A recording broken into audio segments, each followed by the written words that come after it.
Hello everyone, this is My Africa Show and I am Tsagga Belai.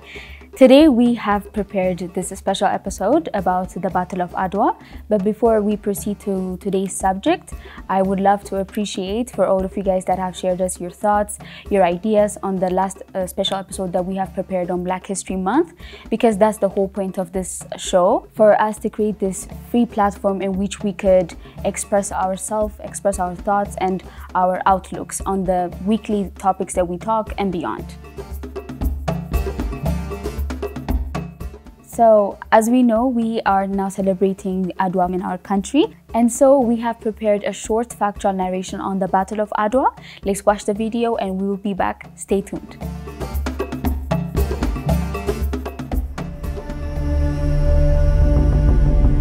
Why is Adwa an important part of our history?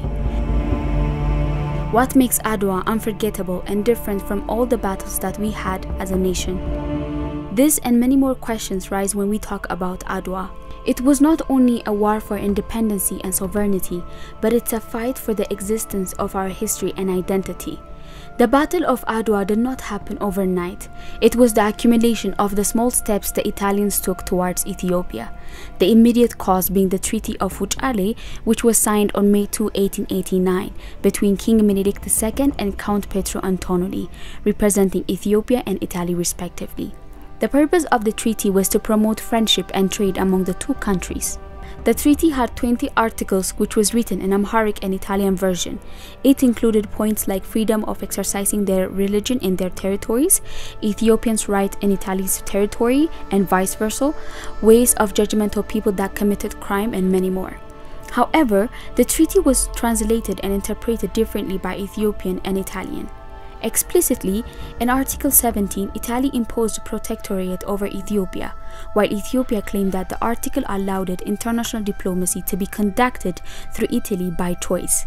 In October 1889, the Italian government informed all other European governments that Ethiopia was now Italy's province, and therefore other European nations could not conduct diplomatic relations with Ethiopia.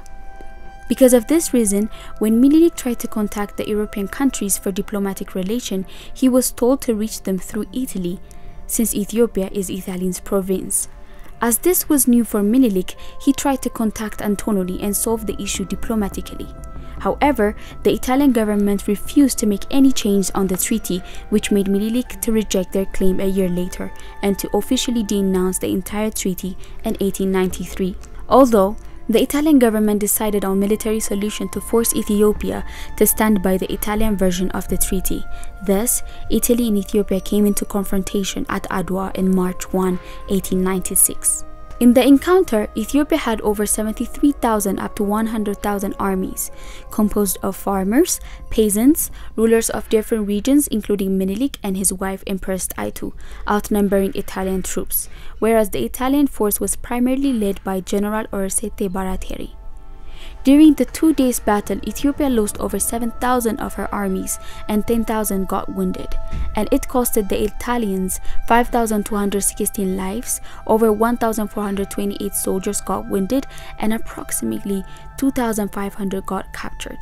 At the end, Ethiopia was able to defeat the Italian force because of the strong feeling of nationalism and patriotism, not to forget the brilliant war strategy, the sharp leadership of Emperor Menelik and Empress Taitu, and the role of local rulers as Nugus Tekle Haymanot, Ras Mengesha Yohannes, Ras Alula Ngida, and many more. In conclusion, the Battle of Adwa is a field where we saw our beauty and unity and paved way for freedom of all African countries under European control by creating a winner mentality. And today we are here by the sacrifice and contribution of our ancestors for our country. And it's our responsibility to know our duties and play our role in making history for the coming generation. Respect for those that paid lives for our freedom. Respect for those that fought indirectly. Respect for the Battle of Adwa.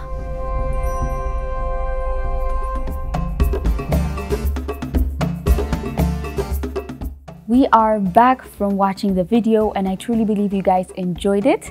And now I'll be proceeding to what my Adwa is and the perspective and the lessons, the overall understanding that I have about the Battle of Adwa. So my Adwa it's not only a battle. I have mentioned it in the narration. It's not only a battle for independency. It's a battle for the fight of identity and history, for the survival of who we are. And what I truly understood from the Battle of Adwa is that if we are determined, if we clearly know what we want, if we are one in terms of that kind of ideology, then we can achieve whatever we want. There's no any obstacle that would hold us back from getting what we really truly wish. And the perspective is, I have three major perspectives when I think of the Battle of Adwa. The first one is that our diplomacy and our foreign policies. At the time, Minilik was really eager to have that diplomatic relation with the foreign countries, that he did not thought about being indirectly colonized and indirectly seduced by the foreigners. But the truth is that the Italians tried to colonize it, tried to make Ethiopia part of their province by tricking Minilik on the Article 17. But the truth is that Minilik did not thought of that, because he was really eager to make Ethiopia developed, to make Ethiopia have that modernized weapons, modernized machines that we did not have at the time. So I would really love to say for the African leaders, and even for our country leader, to take to overlook and to actually have a second glance on our foreign policies, on our diplomatic relation, because they might indirectly attack our authorities and our sovereignty. And the second point that I have viewed is that before the Battle of Adwa, everyone, as a nation and even individually, we all had our own problems. In every household, there was this problem that everybody could mention. But when Minilik called for emergency time, when Minilik called for that gathering, for that unity, everyone came, because country was in that top list. So I feel like as a nation, we should have this common priorities that we should never take for granted, because having the same priorities help us to have that same energy, that same feeling towards the same thing, which will help us to be more united and have that focused aim towards the things that we want. So at the Battle of Adwa, one of the things that I saw is that at the time, as a nation, we had our country at the top list. Regardless of our religion, regardless of our ethnicity, our background, and our anything, we had our country right at the top list. So that was one of the reasons for why we won that battle. The last point that I have seen in the Battle of Adwa is that knowing our country in terms of geography. I am a very true believer that as a nation, our power lies under our geography. And at the time, our forefathers and mothers knew the geography pretty well. That's why they were able to defeat the Italians. And here, when I say in terms of geography, I wanted to relate the geography with the Battle of Adwa. But I have this philosophy in which I believe we cannot love the things that we do not know. So in order to bring that patriot feeling, in order to have that strong love for our country that our forefathers and mothers had back then, we should know our country, because if we do not know something, we can't love it. So knowing our country, knowing the people, knowing the landscape, knowing our history, our traditions, our customs, our everything helps us to love our country truly from our heart and bring that patriot feeling, that feeling of unity among each other. So that's what I want to say, and that's what the things I have seen in the Battle of Adwa. And tell us, what's your form of Adwa? And what do you think the importance of celebrating Adwa is, besides acknowledging the sacrifice that our past Ethiopians have done for us? What do you think the basic core is of celebrating the Battle of Adwa? And also, when I think of the Battle of Adwa, the first thing that comes into my mind, this question that I want you guys to entertain, is that at the time, majority of African countries were colonized. But Ethiopia was not at the time. She was a free country.